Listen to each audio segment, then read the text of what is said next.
Repossessions is an exhibition of art by 5 African-American artists, and it's inspired by the idea of reparations. And here I'm defining reparations as efforts to repair the economic and psychological devastation caused by slavery for descendants of African Americans who were enslaved.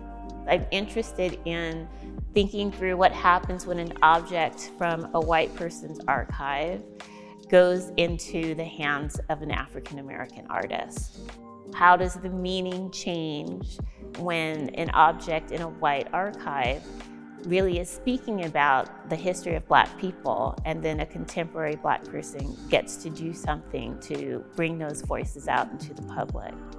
I also think about repossessions as in an object being taken back because payments were not made on it, that there's something about a kind of fraud.